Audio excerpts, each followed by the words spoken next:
This video is sponsored by SKILLSHARE.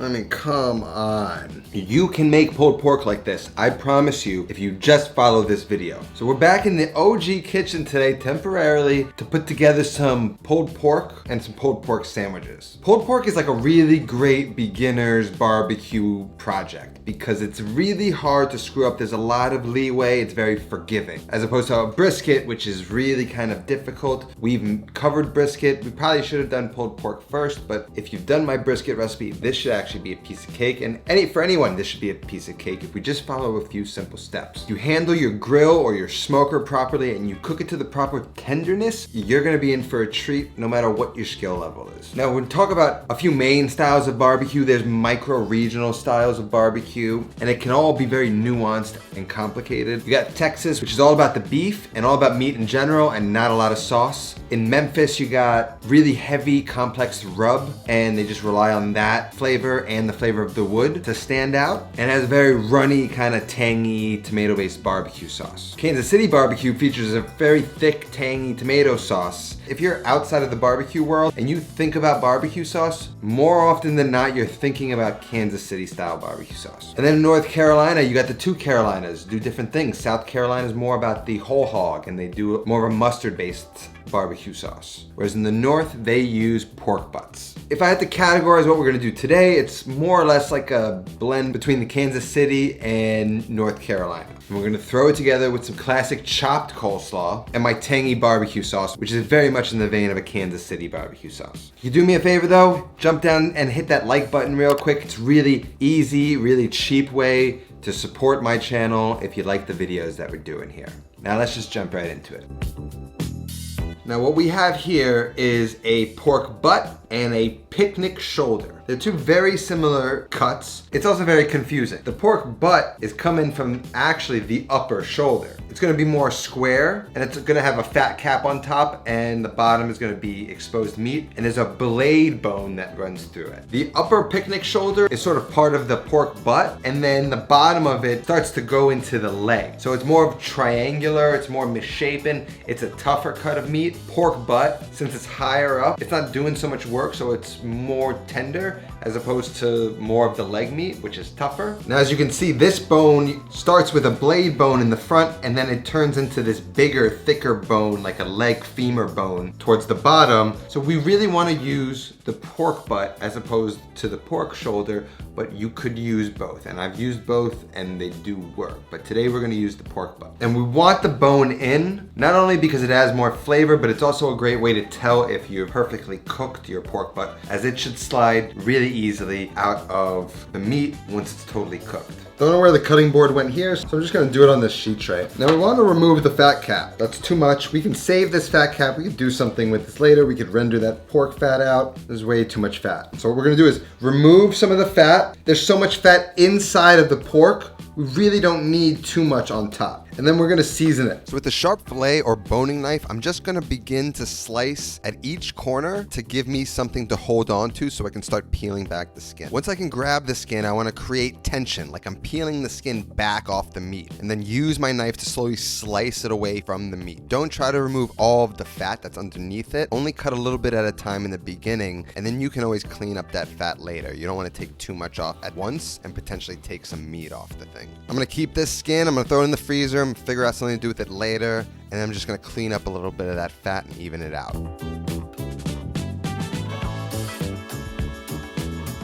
So that's about as much fat that I'm gonna leave on. Not really gonna touch the bottom here at all. Now we're ready to season this guy. So here I've got 50-50 coarse black pepper and kosher salt. And then I just added some paprika because it goes well with pork. And I'm just gonna mix that up. When you've got coarse seasoning like this, that smoke is it's actually gonna help it stick to the meat. That coarseness gives the smoke something to like kind of catch on to. So we've just got our seasoning in this little bottle that's got the holes so we can just sprinkle it on. Mustard's gonna be my binder. You're not really gonna taste it. It's just gonna allow the seasoning to stick. And what we're trying to do is create a crust here. We're gonna cook the seasoning until it's really kind of crunchy on the outside. So what we wanna do is just cover and slather the mustard all over the pork.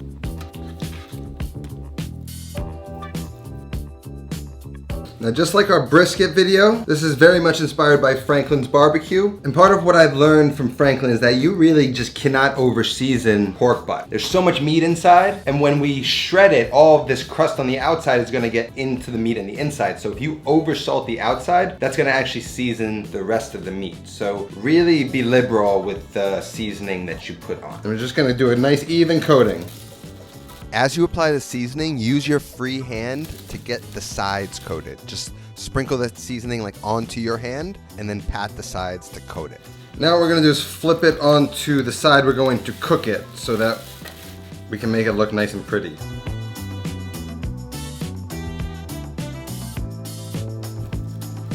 That looks pretty beautiful to me, so this is gonna get wrapped, put in the refrigerator, and it's ready to be thrown on real early in the morning. We're gonna get everything set up, grill set up, everything set up tonight for an early morning cook throughout the day. Now we can get our coleslaw chopped up. Just cut the cabbage into quarters, slice the core out, cut into half-inch slices, stack those, and then cut those into strips and then into dices.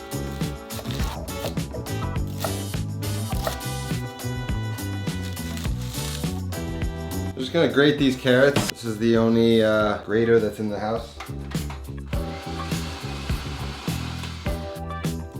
So I'm just gonna give this a little mix up. Now this is going to go into the fridge. I don't want to dress it yet. I'm serving this tomorrow, so we're gonna make everything and prepare it and then be able to throw it together last minute so we get some of that crunch maintained in the coleslaw for that nice texture contrast in the sandwiches. So now we just gotta throw together our dressing for the coleslaw really quickly. Going in with about a cup of mayo. Gonna add some Dijon mustard, not yellow mustard. Just has more flavor. Tablespoon or two. Now, I forgot my apple cider vinegar. I would have liked apple cider vinegar, but regular vinegar is fine. And we're gonna go with about a tablespoon, 2 tablespoons. 1, 2. 1 teaspoon of celery seed. Maybe 1 tablespoon of sugar. Let's call it a half tablespoon of sugar. Some salt. What you want in a coleslaw is texture from the cabbage and then punch, acidity. Can't taste that vinegar, can't taste it in the back of your throat, add a little bit more. This is perfect for me. Again, I'm gonna get it wrapped. In terms of food prep, everything's done for tonight. I'm gonna wake up real early, 5-ish, get the grill rolling, try and get this thing on at 5:30, and then let it cook for about 10 hours. So what I'm gonna do right now is go outside and set up the grill so I can just wake up, light the starter, and get cooking. Go back and take a little nap. So let's go outside. Now I'm using my Kamado with the slow and sear basket inserts, which I love and makes everything in this grill nicely organized. As a New Yorker, my wood of choice is applewood. The sweet smell of applewood is one of my favorites on earth. So I'm gonna throw a bunch of pieces in the bottom, and then top of it goes some good quality lump charcoal. If you're using a kettle, you just wanna kind of create a 2-zone setup. Lastly, I'm gonna add some starters. So all I have to do in the morning is light it up, and then I'm gonna get all those vents opened up. So once I light it, it gets lots of air circulation and things get hot fast. Now, before we shut it down for the night, we need to take a second to thank our sponsor today, SKILLSHARE. SKILLSHARE is an online learning community designed to teach you new skills. It has thousands of classes ranging from photo and video production, design, business, and even cooking and food. SKILLSHARE has classes to fit your schedule and skill level, and includes a combination of video lessons and class projects. So whether you're a beginner or a professional, they've got something for you. It's curated specifically for learning, meaning there's no ads. They're always launching premium classes. Right now, I'm really trying to just brush up on some basics in terms of cameras and filmmaking, trying to think about what I would do if I would start shooting outside of a kitchen. So I'm taking How to Film Solo Without the FOMO, Filmmaking Tricks for a One-Person Crew by Dan Liu. I'm also super excited to take Dan Mace's Filmmaking for All, Tell Your Story Through Video. Love Dan Mace, super excited to see him out with the class. Now, if you want to take these classes, Skillshare is offering the first 1,000 of my subscribers who click the link down in the description, a free trial to a Skillshare premium membership. So go down there, expand that description box, click the link, and thank you Skillshare for sponsoring this video. So here we are, 5 o'clock in the morning. All we gotta do is get those starters lit.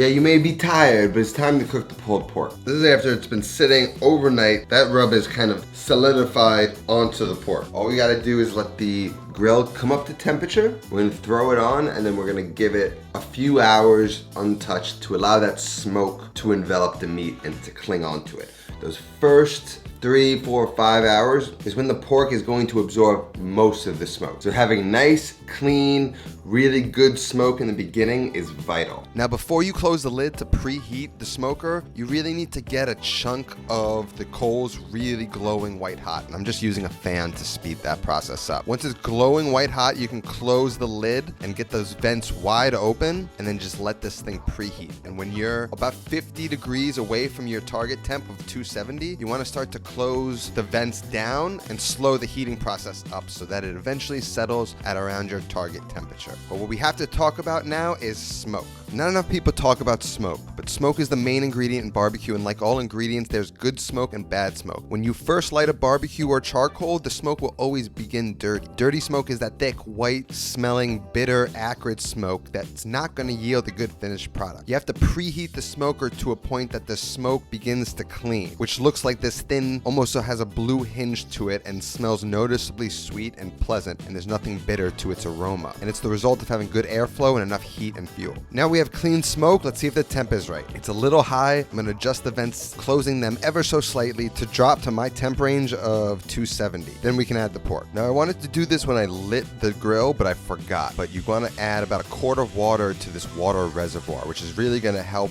regulate the temps in the grill, and it's going to help the smoke adhere to the meat a little better. A water pan will work as well. Now let's just get the pork onto the grill on the indirect side and get this cook started. So I'd say I'm a little behind schedule. It's 6:10. I would have liked this to get on at 5:30. You win some, you lose some, but all that matters is the pork is on the grill. I'm gonna let it go for about 3 hours untouched, and then we're gonna start to check on it and spritz. Now right now we're at 245, but I just opened and closed the lid, so we're gonna allow it to get back up to around 260, 270. We're just gonna let it go at that temp. Now you know I like to have a plan when I barbecue, and this is sort of my assumption plan, which started at 5 a.m. The meat got on at 6. We let it cook undisturbed for 3 hours, and then at around 9:30 a.m. I'm gonna start to check and spritz the meat, and then from that point on, every hour after that, I'll give it a check, spritz the meat, see if it needs more fuel until we get to the wrap stage. So I took a little nap, I got some coffee, and it's about 9:30 now. And I'm pleased to see the temp is just chilling, stabilized at around 270. Now we can start spritzing it about every hour or so. I like to use a combination of Worcestershire sauce, some vinegar, and a little bit of water. You could use one, you could use all, doesn't really matter. The idea is just keeping the thing moist. It's not necessarily to flavor it. So after about the first 3.5 hours of cooking it untouched, we're gonna start to spritz it every hour, just to keep the edges from drying out and to keep the pork butt nice and moist throughout the cook. Now that leaves me with about an hour or so before my next spritz, so I can hit my farmer's market. I can pick up some nice pickles to serve with this pork and pick up a few things for the week. And if you guys aren't shopping at farmer's markets, you guys gotta go check that out. They got the best stuff, and you're really supporting the local businesses who need it most. Back for another spritz after another hour.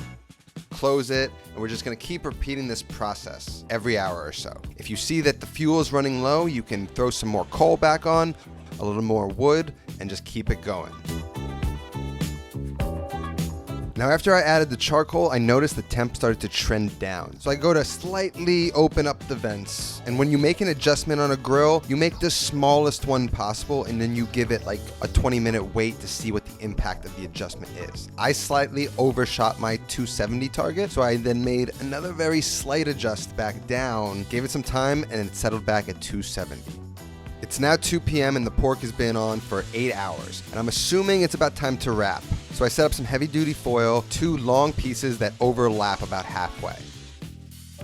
Then I go to check the pork, and it's exactly where I want it to be. Notice the crust as I move my finger along it. There's no seasoning that's falling off. It's not soft. It's a hard crust, but you can see the juices seeping out underneath it, which is exactly what we want, and we can move forward with the wrap. I don't really care about the internal temperature right now. I really just am determining when to take it off based on the crust.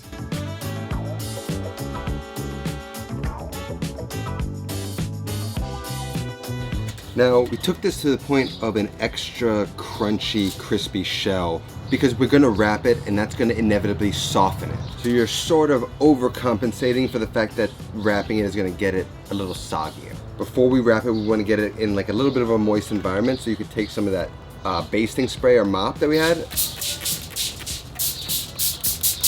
just spray it onto the sheet. But I also have some rendered pork fat from whenever I cook fatty pork. I reserve the fat, and so what I want to do is I want to get that in there as well. And I've got the foil overlapping, and it's much larger than I need to be because I want to wrap it a few times so that that bone doesn't come out and pop the aluminum foil. So go over sort of like this. I'm going to fold like a wing, but keep that edge sort of angled outward.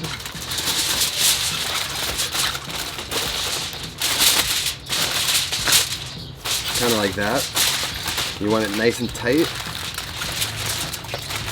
So now that we had that wing open, we can sort of fold it now.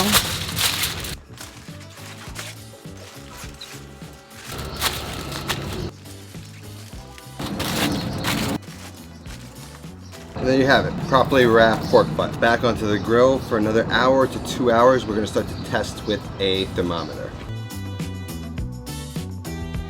After an hour and a half, I figured I'd check on the internals because it's a really hot day and maybe it cooked a little faster. So I plunged my probe in, and as you can see, it's 200 degrees, which you'd assume is plenty, but I'm feeling a slight resistance in the center of the meat as I pull the probe in and out, which is a clear-cut sign we aren't there yet. So I let it cook again, another 30 minutes, which takes us to 4 p.m., which is about 10 hours of cooking. I check it again, adding the probe in the same hole I did before, moving it to different points of the pork, which are all tender, feeling like a hot knife cutting through butter, but the center still has resistance. So I let it go another 20 minutes or so, and the probe goes in and out without resistance the way that I want it to. So I think I'm ready to get it off the grill and let it rest. As you can see, dead center in the pork clocked in at 213 when I pulled it off the grill. So now that took about 10.5 hours to do. It was really hot today. I thought it might take like 9.5. It took a little bit longer. Maybe it's a bigger piece of meat than I usually cook. It was a little over 10 pounds, so it is a big piece of meat. But just give yourself some leeway, right? An hour or two leeway just in case it takes a little bit longer, or like this morning, it took a little longer to heat up. Just be prepared for different variables. As long as you kept the heat in this nice little range that we were looking for, and we made sure that center of the meat got tender enough, we're gonna be in really good shape. Now, we're not done yet. To really get it to perfection, you have to just let this chill. Minimum of 2 hours. Like my brisket, I've made this before overnight for dinners that I would go then serve at like 7 o'clock, 6 o'clock. So I've let this sit wrapped after cooking it for 8 hours, and it's totally fine. Almost like the longer you wait, the better. So I'm gonna just wrap this up in some plastic. Oh, f***ing shit. Now, I'm gonna take this and I'm just gonna throw this into the oven, room temperature. The oven's not turned on. It's just gonna be an insulator. You could throw this into a cooler if you have it. You could wrap it in blankets. But as you can see, it spills a little bit. So I kinda like to just keep it contained, throw it into an oven. If you touch it, it's too hot to handle right now. So there's plenty of heat going. It's still gonna carry over, cook, and then we're gonna let it kind of relax. And once it relaxes, should be able to grab it, shred it within seconds. Just pop this into the oven. Now say you were throwing a party, right now it's around 4:30. Say you wanted to eat around 6. Now that the big thing is off the grill, you can do all the little things, the sides, you could grill other things you need to do, burgers, whatever you're doing. Now is the time I'm gonna dress my coleslaw. It's gonna give it enough time to sort of marinate it and sit with it, but it's not gonna really break down the cabbage too much. And that's what I want. I want it to stay nice and crunchy. So I'm just gonna add. And we just want to mix it up real well. Our hands are going to be the best tool for this.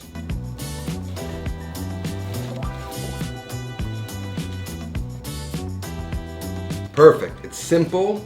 It's acidic. It's not bland. I'm not like tasting bland cabbage. And it's crunchy. It's going to be the perfect complement to our pulled pork, which is going to be soft and sweet and supple. You almost want a little bit of bitterness from the cabbage. Really good. I'm gonna let the ingredients get all friendly, and it's gonna be ready in like an hour or two when we're ready to serve. I got my barbecue sauce. I've pre-made this. I've shown you this on the show already. I have a whole video dedicated to it. I'll leave a link down below if you're interested in making this. And so now I might go for a run, shower up. It's been like a 90-degree day, so I'm sweaty and sticky, and it's time to just kind of clean up, get everything ready to go, and then we'll serve it in about an hour and a half, 2 hours, once the pork is nicely rested and relaxed and it's at perfection. So we'll check back in a little bit. All right, showered up, feel good. Everything's ready. It's about 6:30, so I've been letting it rest for about 2.5 hours. I got my coleslaw here. I just want to taste and make any adjustments now that it's been sitting. So I'll give it a mix. Now, before serving is when I want to hit it with a little bit of salt. Otherwise, I would pull out moisture, it would soften it, and it would lose a little bit of the crunch. I know I did a coleslaw recipe where I do salt it ahead, and that's just a different variation. I kind of like that as like a salad to eat on a side, but this is great in the sandwich. It provides lots of texture. Cut up a little slice of bread.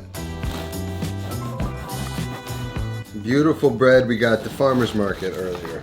Now I'm gonna serve it 2 ways. One is like a platter. So platters usually top a piece of bread with just a mound of pulled pork. And then for the sandwich, I'm going with a Martin's potato roll. It's my kind of go-to. I'm gonna throw it in a toaster real quick, toast it up, and it should be good to go. Now for the moment of truth, the main event.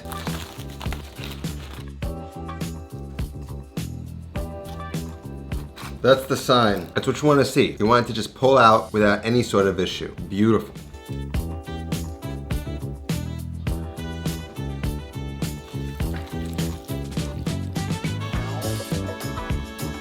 What a beautiful piece of meat.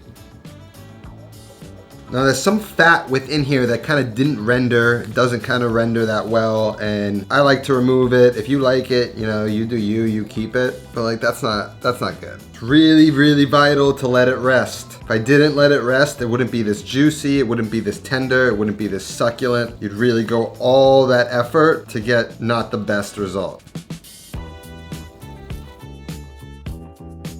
I mean, come on. I want to get all the different muscles mixed together. I want that bark seasoning all of the meat that wasn't seasoned with the bark, that didn't have access to the smoke. I mean, look at this smoke ring. Beautiful job. We got nice clean smoke going the whole time. I'm gonna take half of it and the rest, just give it a nice chop. Not too much. I like to have it like half chopped, half stringy. Beautiful. Oh man. I'm gonna put it in its juices, do some cleaning up.